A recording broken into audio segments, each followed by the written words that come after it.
Here we can go out, and in the kayak I have a fish finder. I have a Lowrance 7 unit mounted on the kayak so that I can go out and mark these schools all around the bridges. And really what we're looking for is you'll get out there and you won't mark anything on the fish finder, maybe a little bit of rubble and some rocks and maybe a small pot of bait will come by.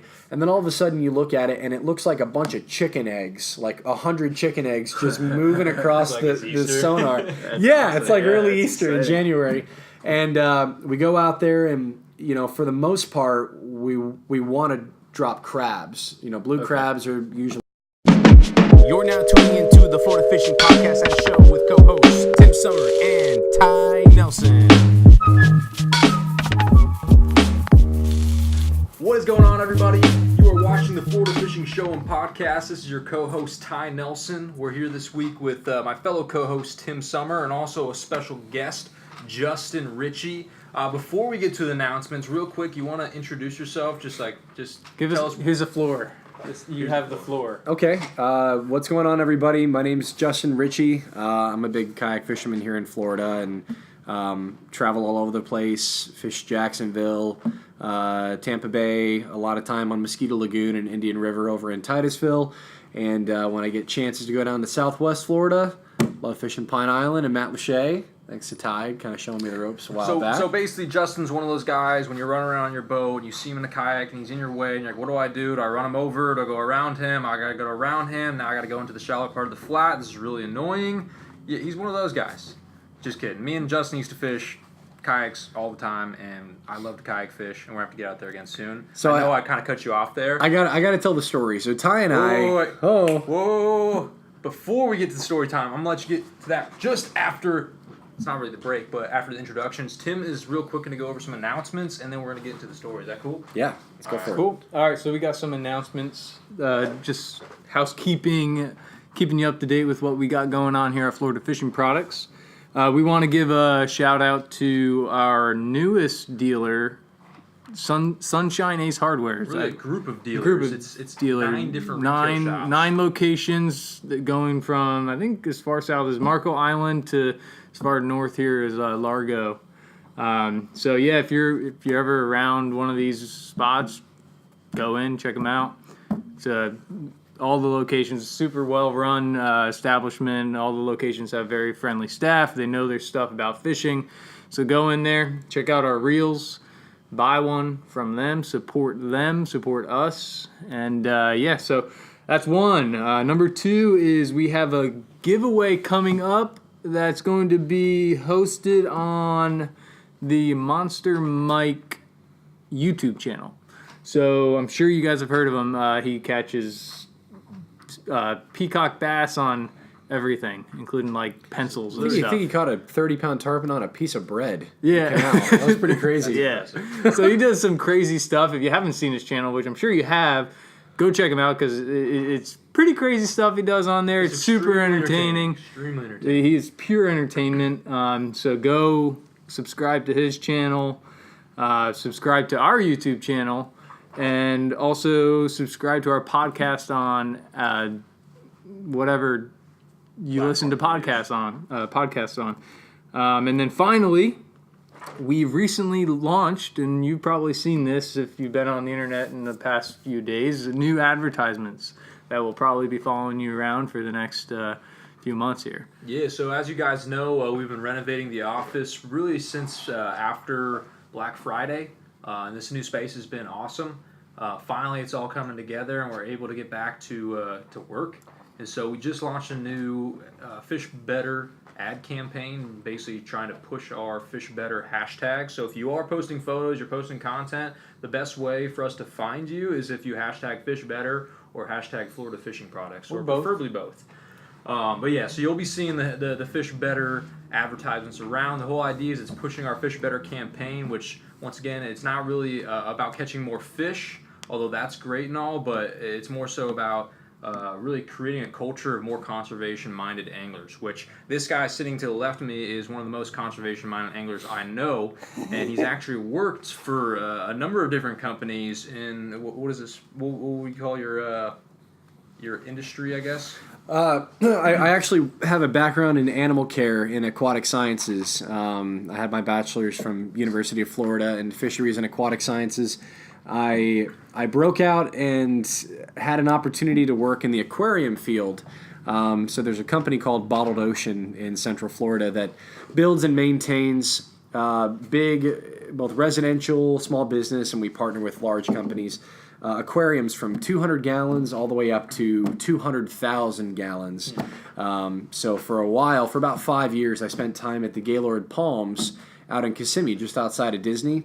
And in the hotel, they've got a bunch of different waterways. Some have koi in them, some have alligators, turtles. And one of the lagoons at Gaylord has it's a 200,000 gallon lagoon that has. So what? Sorry, I have to stop you here. Yeah. 200,000 gallons.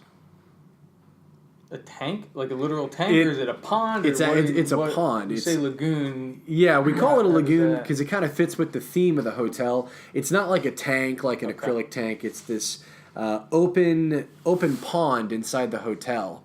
It has big bull redfish. It has 30, 40 pound tarpon, Really? a big snook, Kissimmee? and yeah, it's in Kissimmee, Florida. It's like 5 or 10 I've been there. I minutes. shot some film and photos, and so we'll definitely plug them in on the video. So I don't want to check this place out. I don't think I've ever been. It was pretty cool, man. I was the animal caretaker on property 5 days a week, so I would do all the fish feeding shows and educational seminars for guests at the hotel, either passing in business or families hanging out for the summertime. Got a chance to show them all the different species and get them all fired up during the fish feeding show. Sometimes guests would come down and hand feed the redfish with me, and that's a hoot. Anybody that has gone down to Robbie's and done that, this is kind of like the same deal. Similar deal. Yeah. that reminds me. That's like the first time I really realized that fish are extremely intelligent, or at least they're very set in their ways. Because I swear, every time before he would feed these fish, like an hour before, probably even hours before, they would get into this feeding frenzy, getting all hyped up because they knew they were about to get fed. Yeah. And it'd be it's been days since they've been fed. They knew that on that day, at that time, they were about to get fed. Yeah, I have a dog, and whenever I make a pizza, he gets excited. Yeah. He knows what's going on. He knows what's coming. They're pretty intuitive. He knows what's going on. These animals are so dialed in. Man, whoa. They're dialed into what we do, man. They don't just know the time of day. They know day of week, because we would have feeding sessions on Monday, Wednesday, Friday at 1 o'clock sharp. And it could be 12:30 or 1 o'clock on every other day that isn't a feeding day, and they would know the difference. So they'd be waiting in ambush on the feeding days, surrounding the dock, making a big commotion. Creatures of habit. Yeah, Right. for sure. So any of those guys that think the weekends are harder because more people are out there, weekends are harder because the fish know what weekends are. They know Wednesday, man. They know Wednesday from Saturday. Yeah, It's they my really favorite day do. to fish. They can tell. It's the furthest day away from the weekend. They're chilled out. They know it's hump day, and they're eating real well. And as you get closer to the weekend, it gets more and more difficult. So I think this is a good segue, All right? Talking about you recently went black drum fishing. You went fishing for black drum, and I'm thinking did. just patterns and how was that Yeah. trip? Why don't you get into that? So this time of the year, we kind of have a weird winter now. We've had a weird winter for the past few years. When we get a couple cold snaps, and the redfish start getting off the flat after the end of fall, and we move into wintertime, certain parts of Florida have their seasons for different species. Like the Northeast Coast has a great sheephead run during the winter months. There's still a good flounder fishery in the Northeast as long as it's a little bit warmer. Yeah. And over in the Central East Coast, all along the Space Coast, we have big schools of breeder-sized black drum, 15, 20-pound black drum, that they either school up on the flats, they school up at the bridges and the cuts around the bridges and some structure, and there's actually a big school right off the beach as well, off the Space Coast, and those fish are 60, 80 pounds, some pushing 100 pounds, yeah. So this time of the year we can go out, and in the kayak I have a fish finder. I have a Lowrance 7 unit mounted on the kayak so that I can go out and mark these schools all around the bridges. And really what we're looking for is you'll get out there and you won't mark anything on the fish finder, maybe a little bit of rubble and some rocks and maybe a small pot of bait will come by, and then all of a sudden you look at it and it looks like a bunch of chicken eggs, like 100 chicken eggs just moving across Like the sonar. It's like early Easter in January. And we go out there and, for the most part, we want to drop crabs. Blue crabs are usually the bait of choice. You can break them and use a half piece, use a quarter piece, just depends on the size of fish you're going for. No. But it's honestly it's kind of the easiest fishing you can do this time of the year, as long as you can mark them on the finder. And these fish, I'm assuming, are hungry, right? Yeah, I mean they're gathering up to spawn here soon. We're coming off that full blood wolf moon that happened here last night. What was with that? Photos. Yeah, I didn't even know one was coming. Oh, it was really cool. Sure. I got a bunch of pictures of it. It's a really cool. I've seen pictures. I know. I didn't want to post mine. Everyone's done that for me. But the moons really dictate when a lot of these species gather up in school and start spawning. And this is the time of the year. From now till about probably the end of March, we're going to see big schools of black drum on the flats. A lot of guys that throw fly, like Captain Willie We were Lee. on one. I guess it was this time 2 years ago. Right? Yeah, it would have. Let's see. There was, I think, 2 years ago? 2 or We did 3. in December. We did one trip, and it was chilly, and we did get on a couple schools of black drum. Couple big schools. It was, Yeah. but They're finicky. Yeah, they really are. They, to get them on artificial it can be really tough, and then some days it can be stupid easy. But they're so keyed in on really, really small patterns. They're looking for tiny crabs and marine worms. If you find them on the flats, a lot of guys that are throwing tiny black flies and little crab patterns Have are the guys pretty that, good success, like black and purple, black and gold. That tends to be, the go-to colors for when you can get them in skinny water. But when you find them here at the bridges, we have a series of bridges all along the Indian River, and they could be at one bridge one day, and then they could migrate with the wind and go to the next bridge. So it can be super inconsistent. A lot of guys in boats, they have to hop from bridge to bridge to bridge, and they go through all the pilings to try to find them. And in the kayak, it's kind of a crapshoot, because once I launch and I get out there, it's hard to get back, and then if I don't find them, reload up and go to another bridge. So, we're always swinging for the fences in the kayak. We just kind of have to go for the best educated guess we can have. And we get out there, and it's me, my friend Bobby Buzaki is another kayak guy out of he's going to UCF right now.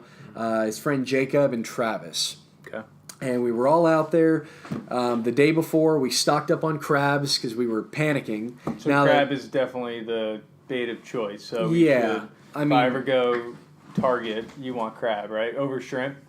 Yeah, I'm sure shrimp could work. In that situation, though, I think crab's the way. a little bit better. On the flats, though, you probably want shrimp. I probably would throw shrimp because it's a little bit quieter. If you're finding a school of 50 or 80 black drum and you throw even a quartered piece of crab, it's going to be like someone throwing a rock in the water. As if you're sight casting, or you can bait and wait, right? So you could throw those pieces out there and wait and hope that the school comes by, right? Yeah. I feel like with the deeper water fish, they're a little more comfortable, and you're just kind of dropping a bait down into the school. Yeah. Whereas like in shallow water, they're almost on edge. Like they know they're in skinny water. They know they're a little more vulnerable, and so you're right. You have to be a little more careful about the presentation. So I think the shrimp would be better. Which I do have a story about black drum fishing. I was actually black drum fishing on Friday, so I'll let you finish up yours first, and then we can transition to shrimp fishing for black drum. Yeah, it's okay, great. And it was over here on West Coast, right? Yeah, so I was on the West Coast, a little smaller black drum. Yeah, Cool. So you had crabs, bucket crabs, blue crab. Blue crabs. A lot of people know that the black drum bite is really good in the river right now. But we were worried that we're coming into a weekend where a lot of people on social media are putting out there and saying there's a lot of big black drum out right now. So as soon as the bait shop's getting crabs, they go like that. They can go within 24 hours. The shop could get in 90 crabs, and in 4 or 5 hours, they're all gone. You were there at 5 a.m. So we were there the day before To get the crabs. That's because the trick. because if you want to be successful, you put in a little extra time and you try to make sure you're prepared. When we got a friend, or actually Captain Ryan Clace, during tarpon season, he doesn't get crabs every day. What he does, he has his own tank where he has his own crabs at his house. So he buys crabs and just keeps his tank stocked. So he always doesn't during tarpon season doesn't have to worry about going to try and find crabs, which down in Southwest Florida is popular. You know that. Plus, they're doing that like bait. 4 a.m. to a lot of times like 6. Well, Right. that time of year it stays light out until like 8 or 9 p.m. So they'll do 4 a.m. to like 9 p.m. So Right, long so days. it's just long So when you days. get home, you don't even have time. You're never out there, or you're never Just on never the stop. road when the bait shops are even open for the most part. Right. So day before, that's good. Good thinking. Yeah, I live in Orlando, so I don't have the luxury of being able to pen up any of the bait that I that I go catch or that I buy the day before. So I had to go out there with a cooler. I only got a dozen big blue crabs, put them in my cooler with an aerator, brought them home. We don't need to keep them live. A lot of people think I need to go out there with live blue crabs. Really, a fresh dead crab is the way to go. The frozen crabs, any crustacean. Did you put them on ice, or did you try and keep them alive? I actually have I'm so particular with how I prepare baits. A lot of the guys that have gone out and a lot of the guys that do like sailfish tournaments or go fish offshore with goggle eyes or pilchards, Ty, you've taught me, every bait you have, you treat it like a piece of gold.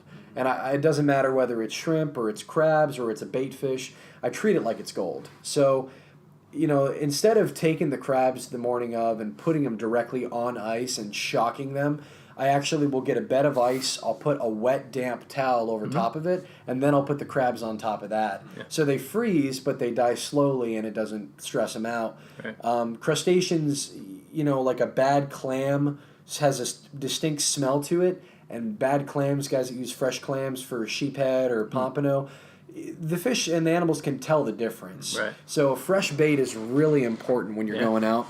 That's a good tip right there. That's a good tip. I definitely don't want to run the risk of having rancid bait or frozen bait and wonder why everybody's catching fish and I'm not. So I did a lot of crabbing.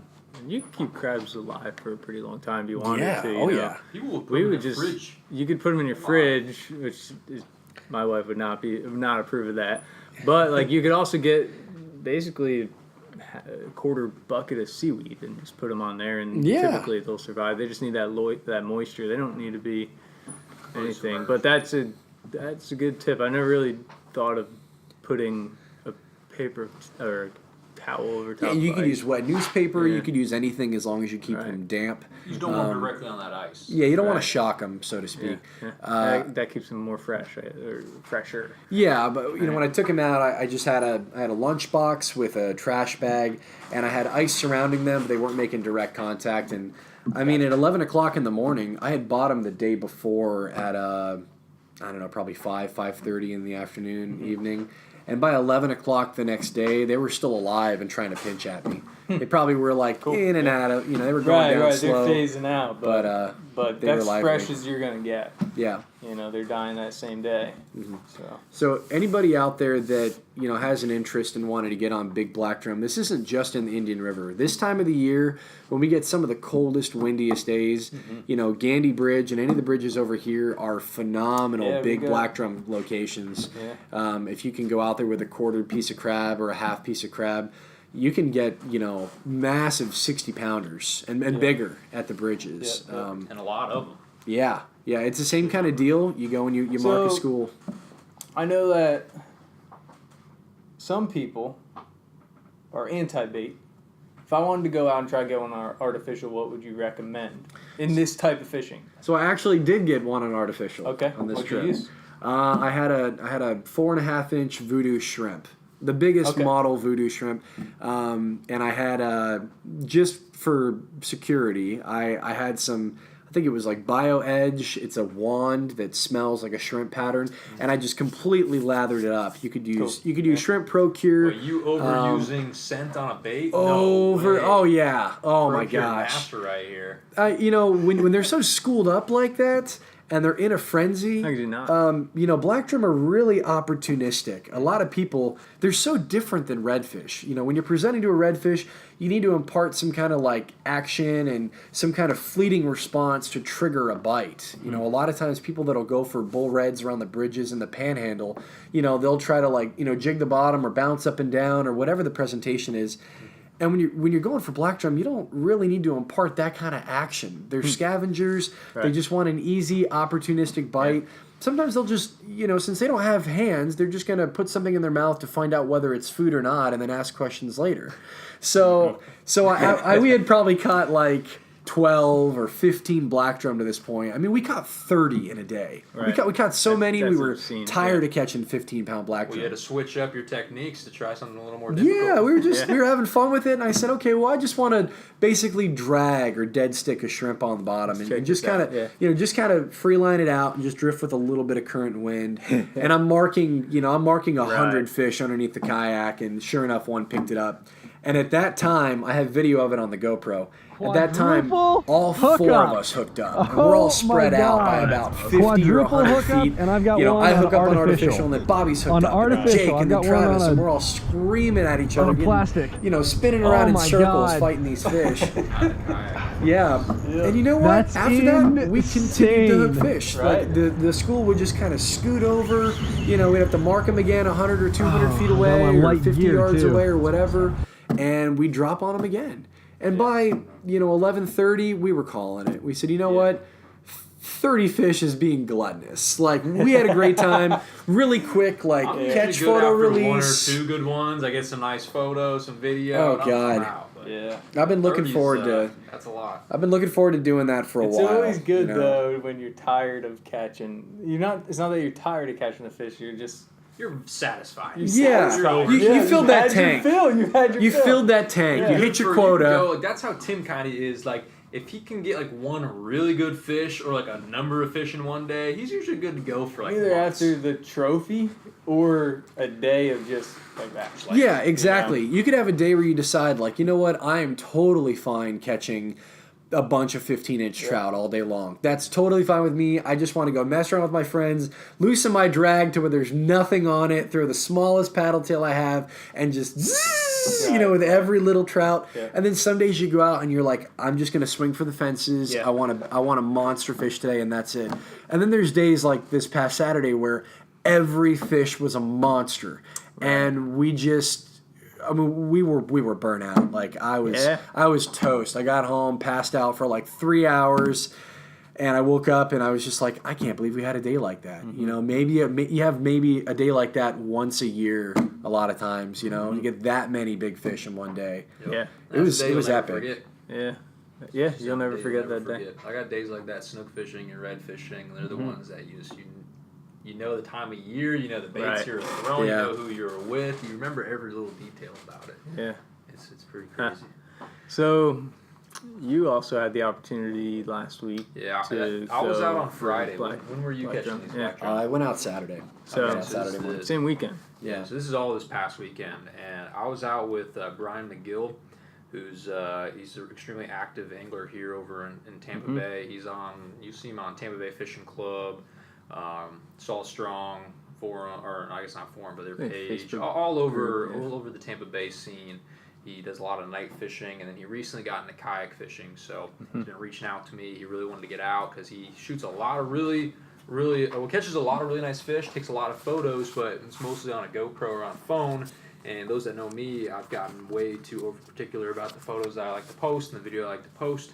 So he wanted to get out and get some content. He wanted to shoot it with me directly. So I had the opportunity to go fish with him on the Nature Coast, and he actually ended up not waking up. He woke up at 6:30 in the morning when I called him, and this is one of those bad, I knew it was a bad idea. So I texted him at 5:45 when I left. Maybe even earlier. I think I left at 5 actually, but I texted him around 5:30 on the way, and I let him know I was on the way. Didn't hear a response, but I thought no big deal. And finally, I'm almost to the location, and I call him, and he doesn't answer. Something weird happened. It was funky. Then he calls me back. He's like, "Oh crap, bro, I messed up." And I'm like, "No way, you just woke up." And I thought about it when I called him. I was like, "Why didn't I call him when I first left? I should have called him right away."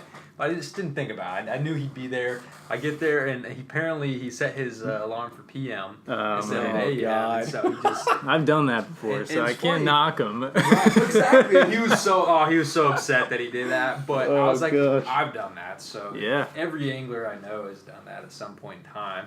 it just happened to be his time. It feels like you wake up and it feels like your head just pops off your shoulders. You're like, oh no, Yep. I just messed up big time. I just ruined the day. It worked out. Guess I'm not eating breakfast. Guess I'm not taking a shower. Right. You know. Hope you grab everything It's really normally quick. the day Yeah. you forget your buff and your sunglasses or Everything. whatever, you know. It's that's it, man. Yeah, so it was good though because it was like 40 degrees that morning. I was freezing out there. I started rigging up and I was shooting some photos and I was like, man, it's really, really cold. And so I went back into the truck and just kind of hung out for a while, made some plans for that afternoon when I got back. And he ends up rolling up. By that time, it warmed up about 50-something degrees. We launched together. He had a cooler full of 6 dozen like jumbo shrimp. Nice. Which he told me Armed Angler is the place to go. It's off of Where's that? I think it's off of 19 north of Clearwater. I think it's Okay. like on your way north. Look from it up. Clearwater. YouTube, Armed YouTube. Angler. Armed Angler. Apple Maps or whatever. It's a good shop, and apparently their bait's super lively. I mean, these shrimp are jumping out of the cooler the entire time. He's reaching back, and they just be shooting all over the place. And they're big. They're I'm talking big. like 6 to 8 inch Cool. shrimp. And he wasn't using the big ones the entire time, but everyone that he had was at least 4 to 6 inches. Right. And the jumbos were like almost 8-inch shrimp. They're just massive Nice. shrimp. But anyway, so that's all we were throwing all day was shrimp. And we started off, he caught a bunch of decent sized trout. First fish he hooked was a catfish, which he thought was a red at first, then finally gave him the stereotypical like rod. Oh yeah. Not sure what it is. And I think he's it's a like, red. I know it. I He know was, He it. was so upset. He was Oh, so come sure he got on, redfish. bro. Because the last time we fished for like 12 hours. Yeah. We ended up hauling a bunch of grunts in a cooler to the very north end of I think Honeymoon Island or something like that. It was a 5-mile trek almost, and it took forever to get up there, and we didn't catch the first fish. And he slayed the fish the night before. He actually had fished all night, met me in the morning. We fished all day, didn't catch anything. So this was like redemption for him. And so he ends up catching this catfish. We move along, fish a couple different spots, and he kept on saying like, "This is where I normally get my redfish. I normally get redfish here, Right. here." Didn't get a single redfish in all these spots. Finally hooks into a decent fish, thinks it's a good red, ends up being about like a 5 to 10 pound black drum. And Nice. After that, I kind of started cruising around in the kayaks. I was filming most of the day. I started looking around. I see a couple of schools of redfish. I see a couple of schools of black drum mixed in with these redfish. And meanwhile, he's fishing a different pocket, like a couple of ponds over. So from where I was. you were able to. Did you target the black drums specifically, or No. did you just kind of? What I'm pretty sure what was happened is your- I think the redfish were pretty much lockjaw because I was okay. trying to sight fish these schools that I was seeing with artificial and they didn't really want much to do with it. So I went back to find him. Yeah. And in the meantime, I went to go find him. He hooks another black drum and lands it. So he's got 2 black drum on the board. Yeah. And then I start seeing like the stereotypical like flashes of like of a happy redfish. And so I start throwing the artificial around. I end up popping about a 25 or 26 inch red. So he was temperature got a little warmer, maybe. Yeah, I think it warmed up, and that's Yeah. why that fish ate. But that was the only red they ate all day. Gotcha. And he was throwing shrimp up on these shorelines in the same exact areas I was seeing the schools of them, because he was sitting low. His kayak wasn't able to stand up. And I think he's only been kayak fishing for like 6 months or so, so he's just not fully competent. He just doesn't really trust himself standing in the kayak, so he stays seated. So I'm standing looking around at my jacks, and I can visually like see the fish. And so he's got shrimp sitting in the same area where I'm seeing fish at, and they're not picking it up. And they're So not even. They got yeah. they got lockjaw, especially this time of Gotcha. year when it's cold. Usually you think they Yeah. target shrimp, but I think they just weren't touching anything. It was post cold front, but we did get 2 good black drum. I got a nice red, and then I left. I had to get back. Especially, I was trying to get back to Tampa before traffic hit, and he stayed out there until like 7 p.m. But of course, right after I left, he caught like a 20-something pound black drum. He called me because it was like 2 minutes after I left. He called me. He's like, typical. "It's a monster red," and of course, it ends up being a big black drum instead. He thought it was his biggest redfish to date because he's like in the middle of being hooked up when he called. And That's then he hilarious. catches like 3 or 4 redfish after that. Yeah. And then called it a day, day. Yeah. he wanted to run out of the shrimp that he had 'cause he still had like 3 or 4. Right. Uh-oh. Be calling. Yeah, so it was a good trip. I was really happy to get on the water. The nature coast is beautiful. There's like no Yeah. development out there. I mean, it's just such a cool area. Where is the Nature Coast again? What is So that it's considered? like starts around Hudson and runs pretty much like all the way up to I think Perry. Yeah. I don't know if they consider. like I think the- they consider all that nature. It's like the It's lost the coast. it's the part of Florida that isn't really think so. developed. Like until, like you said, Hudson to Yeah. the Panhandle. So all this is like Tarpon Springs North? Yeah, exactly. Pretty much. Okay. Yeah. So you got Tarpon Springs, and I think you have Hudson. So it's like Clearwater, Tarpon Springs, Hudson, and then you have Weeki Wachee, and then you have Yankeetown, Ozello. Yankeetown's something north like of that. Ozello. Homosassa. I think Homosassa's before that, and then Ozello, or something like that. And then you got Cedar Key as you get further up from there. When you were out there, were there grass flats, or was it mostly sand and oyster? Because you start getting into... We're on the inside, so this is all like backcountry. It's kind of marshy area and like ponds cool. and stuff that open up. Really cool area. The fishing's cool. It If you haven't reminds me been of there, fishing, like Ormond get Beach, out there. kind of. For whatever reason, it reminded me of that. Yeah, it kind of sounds like Tomoka Basin. Yeah, it kind of sounds a little bit like Ormond. You're right. Exactly. So it's kind of like these ponds that you're fishing. It just opens up, and there's deep holes in the backsides of these ponds, and the fish will stack up inside of there. It was cool. So you guys both caught black drum. He caught 2 black drum, and then a couple of redfish later on. I caught one redfish while I was fishing with him. Gotcha. But yeah, it was Cool. it was a good trip, man. As a whole, I had a good time out on the water. Yeah. Wait, the mic's not good enough. No, are you moving the mic for me? Yeah, there we Everyone, go. listen. It's my There we turn go. to talk. Nah, dude, he's got a. I actually have a mic on me today. Oh my gosh! Normally, the future is now, I'm walking ladies and around, gentlemen. I have to show off what's going on here in the Mic'd office, which reminds me, it's been cold lately, guys. And so every day we get to work, this is what Tim ends up wearing. He ends up wearing his daughter's little. I knew this was little, gonna like, kitty happen. blanket. I knew this was gonna happen. It's his, like, her baby blanket. Tim wears. That's what he does in the morning. This is what he does. Hey, it was like 50 degrees in here this 66 morning. 6 degrees It right looks now. delicious. It was like 50. looks like you're enveloped in It was cotton cold. candy right now. Right? Yeah. That's what it looks It like. does. That's exactly what I thought. Either Easter or cotton That's candy. awesome. Hey, don't make me get into Man. to fashion and wardrobe choices. Your fashion is whatever your family breaks it for you. Okay. As I wear, That's what it is. As I wear the dad He's got sweatshirt. the- Nothing wrong. Dad's Nothing Samuel wrong. Island sweatshirt. You just look like a tourist. Man. That's how you know he was born That's and me. raised in New Hey, Jersey. but I've caught a couple black drum in my day too. Actually, more than 2, but 2 that I specifically remember. The first one being one that you and I got. Okay. Our Mosquito Lagoon trip. I think it was a dead or live shrimp. We couldn't get them to eat anything. Right. And So we did buy some shrimp. We went and got some shrimp, and we were able to get 1 or 2 on that day. But the second one, this is interesting. This is not a typical way to catch a black drum, but I was fishing with Captain Jonathan Moss out of Mosquito Lagoon. Yeah. Go Castaway Charters. And Wow. check him out on his website. I think we were filming. Yeah, I was filming his guide story, actually. We made a guide story with him. It was actually our first guide story. Yep. Filming it. And For I was the on the glory. was He was for the glory, yeah.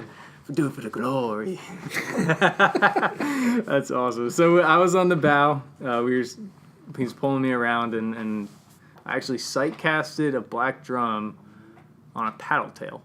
So I got one to eat on a paddle tail. So that was a pretty good accomplishment. And we were following it around for a while. I had a couple shots at it. And like you said earlier, it was not the action. It was literally, it had to be the perfect cast, and it just had to, it didn't do anything. It just had to be in front of it. And I think there's video of that yeah. fish tailing, and then you actually hooking up. And So eating that was a the nice fish. video. Check it out. That's We'll one link thing it I on wanna the plug YouTube. Here is Yeah. with this podcast, we're posting it onto Facebook and also onto YouTube as a video, and then obviously you can listen to it on any platform you typically listen to your podcast, either podcasts on your iPhone or through iTunes or SoundCloud or any of the other platforms. But yeah, the video is cool because we overlay. Like I'll put some of Justin's video in there. I'll put some of the video with me and Brian McGill, and I'll also plug that. And if you want to even interact with it, because you can, what we'll do is we'll link the different YouTube videos to our podcast. So that works as well. Yeah. a couple seconds earlier, here we'll have a little link for the glory guide story with Jonathan Moss, and you guys could check that out. But yeah, so those are my 2 stories. It's been a few years since I've caught one. Cool. But sight cast on paddle tail, it can be done. I'm sure you have, because you've caught everything on a paddle tail. You know, that's the one fish I don't know if I have caught on a paddle tail. It really took me a long time to catch my first black drum. It wasn't until like 2 or 3 years into fishing Mosquito Lagoon when I got my first one on Tiger Shoals, tailing into school, and I was slow working this It's DOA like shrimp. completely different than going for redfish. You It know, is. they're Not aggressive. They're really not. They're just You know, people. What did Blair Wiggins call them? Big uglies. Big dumb uglies. Sometimes you know they just don't overcomplicate it. Slow down. You know. Yep. Cool. Well, we really appreciate you joining us on the podcast this week, Why don't Justin. you Love coming here to hang out with you guys. tell the people where they can find you on the internet? Well, so I don't have. I'm kind of that rare breed of a 30-year-old that doesn't have Instagram. Not super proud to say that, but Hey, it's all right, man. Justin Ritchey. I'm also on doesn't own an Facebook. iPhone. Power I to don't the have an people. iPhone. Power to the people. If Or you want, a if you MacBook. want, you can page me. I'll give you my pager. That'll be the way to get a hold of me. No, on Facebook, Justin Ritchey. Just shoot me a message. I travel quite a bit. One weekend I could be in Indian River going for black drum, and then the next weekend going for sailfish down in Pompano Beach, down in Southeast Florida. He's the Renaissance man of fishing. Yeah, and you He might really catch is. him at seminars. He does seminars fairly frequently. So coming up Plug that February 9th. February 9th. February 9th, Reeling in the Sunshine is going to be at Sunshine Ace Hardware down in Bonito Beach. Bonita. Bonita Beach. Yes. Not Bonito Beach. Hey, it's all right, man. The feminine fish. Don't worry. Yeah. So, no, it'll be a good event. Big tent sale. A lot of really, really cool products. There'll be Florida fishing products there as well. And a lot of stuff that the shop's going to carry at a great price. Raffle. I'm going to be a speaker there. Captain Mark Nichols with DOA is actually going to be a speaker there. So it's a really cool event. Come on out if you guys have time on a Saturday. Cool. All right. Well, there it is. Subscribe on YouTube. Subscribe to the podcast. Check us out at FloridaFishingProducts.com. Check us out on Instagram at Florida_fishing_products. Find us on Facebook at Florida Fishing Products. You know where to find Dude, us. that's always so impressive. He just spits that out. Spits it out. All right. Over and out. Woo! Whew. Sith Lord, baby. Sith Lord.